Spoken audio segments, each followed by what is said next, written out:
నమస్తే, నేను మీ నాగేష్. శ్రీరాముడు రావణుని వధించిన తర్వాత లంక నుంచి బయలుదేరి పుష్పక విమానంలో వస్తూ పులస్త్య వంశానికి చెందినటువంటి రావణుడు కుంభకర్ణాది రాక్షసులను సంహరించడం వల్ల బ్రహ్మహత్య పాతకం కలుగుతుందేమోనని భావిస్తాడు. దానికి పరిష్కారం కోసం ఆయన ఆలోచిస్తూ ప్రస్తుతం ఉన్నటువంటి రామేశ్వర పరిసర ప్రాంతాల్లో ఉన్నటువంటి అగస్త్య మహాముని యొక్క ఆశ్రమానికి చేరుకుంటాడు. అగస్త్యుడు అతిథి సత్కారాలు చేసి బ్రహ్మహత్య పాతకానికి పరిహారంగా సముద్ర తీర ప్రాంతంలో ఒక శివలింగాన్ని ప్రతిష్ఠించమని చెబుతాడు. వెంటనే శ్రీరాముడు హనుమంతుని పిలిచి కైలాసానికి వెళ్ళి ఒక శివలింగాన్ని తీసుకొని రావాల్సిందిగా పురమాయిస్తాడు. ఈ లోపల అక్కడ ఉన్నటువంటి విభీషణుడు మొదలగు వాళ్ళు లంకను చేరుకోవడానికి ఏర్పాటు చేసినటువంటి వారధి ఇక అవసరం లేదు కాబట్టి ఆ వారధి ఉండడం అంత మంచిది కాదు అని చెప్పేసి సలహా ఇస్తూ ఆ వారధిని ధ్వంసం చేయమని శ్రీరామునికి సలహా చెబుతారు. తన చేతిలో ఉన్నటువంటి ధనుస్సుతో ఒక చివరన వంచిపట్టి అక్కడ ఉన్నటువంటి సేతువుని ధ్వంసం చేస్తాడు శ్రీరాముడు. ఇది ఇలా ఉండగా కైలాసానికి శివలింగాన్ని తీసుకొని రావడానికి బయలుదేరినటువంటి హనుమంతుడు ఎంతసేపటికి తిరిగి రాకపోవడంతో అక్కడ ఉన్నటువంటి వాళ్ళందరిలో కూడా లింగ ప్రతిష్టకు సమయం ఆసన్నమవుతుందని, సమయం మించిపోతే అంత మంచిది కాదని భావించి అక్కడ ఉండేటటువంటి వాళ్ళంతా కూడా ఆందోళన చెందుతారు. అప్పుడు సీతాదేవి సముద్రం నుండి తడి ఇసుకని తీసి ఒక సైకత లింగాన్ని తయారు చేస్తుంది.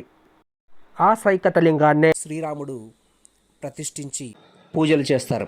ఇసుకతో చేసిన లింగాన్ని ప్రతిష్ఠించి పూజలు చేసిన అనంతరమే కైలాసం నుంచి ఒక శివలింగాన్ని తీసుకొని హనుమంతుడు అక్కడికి వస్తాడు.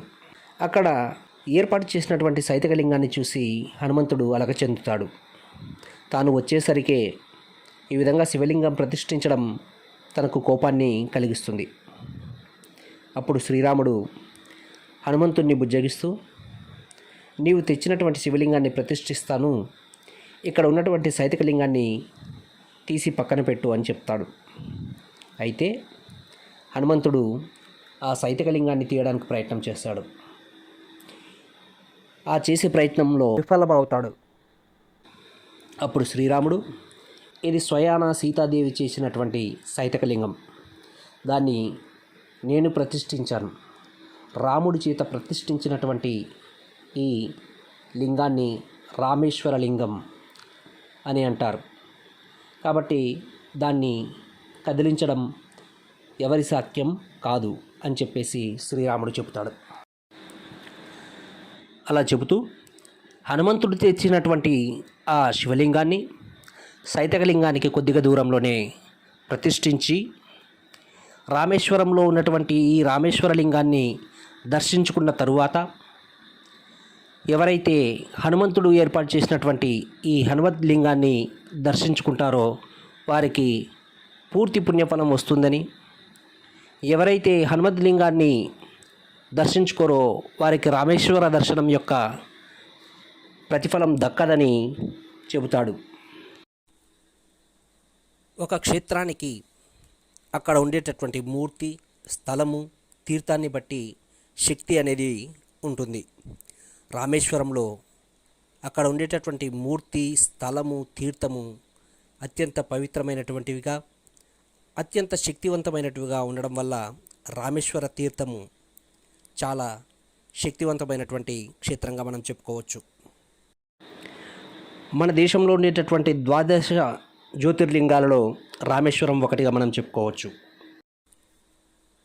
రామేశ్వరం అంతా కూడా సన్నని ఇసుకతోని ఏర్పడి ఉంటుంది కాబట్టి అక్కడ వ్యవసాయం చాలా తక్కువగా జరుగుతుంది. అంతేకాదు అక్కడ ఉండేటటువంటి మట్టితో కుండలు చేయడం కూడా సాధ్యం కాదు. కాబట్టి ఇప్పటికీ రామేశ్వరంలో వ్యవసాయం అన్నా, కుండలు తయారు చేయడం అన్నా, నూనె గానుగలన్నా అక్కడ తక్కువగానే మనం చూడవచ్చు, అస్సలు లేవని కూడా చెప్పవచ్చు. రామేశ్వరంలో గర్భగుడిలో రామలింగం లేదా రామనాథస్వామి లింగం ఉంటుంది. ఆ దేవాలయానికి కుడివైపున దేవేరి పర్వతవర్ధిని దేవాలయం ఉంటుంది.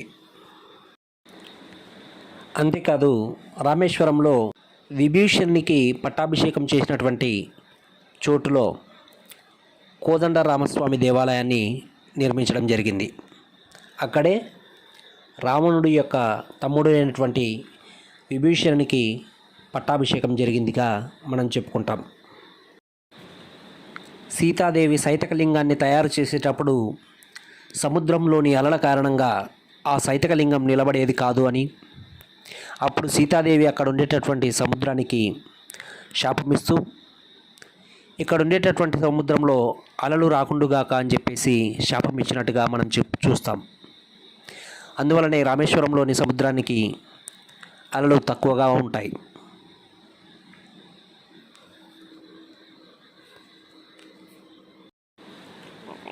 ఇక్కడ ఉండేటటువంటి సముద్రాన్ని అగ్నితీర్థంగా మనం చెప్పుకుంటాం. ఆలయ మండపంలో 21 బావుల యొక్క తీర్థాలను మనం చూడవచ్చు. అంతేకాకుండా రామాలయంకి రామేశ్వరం నుంచి కొద్ది దూరంలో జటాతీర్థము, సముద్రాన్ని అగ్నితీర్థంగా కలుపుకొని మొత్తం 24 తీర్థాలను మనం రామేశ్వరంలో చూడవచ్చు. శ్రీరాముడు ఇక్కడ తన జటలను అంటే తన వెంట్రుకలను తడుపుకోవడం వల్ల జటాతీర్థము అనే పేరు వచ్చింది అని చెప్తారు.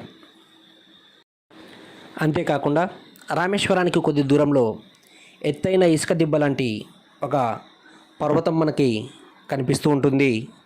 దాన్ని గంధమాదన పర్వతంగా మనం చెప్పుకుంటాం. రామేశ్వరంలో రామేశ్వర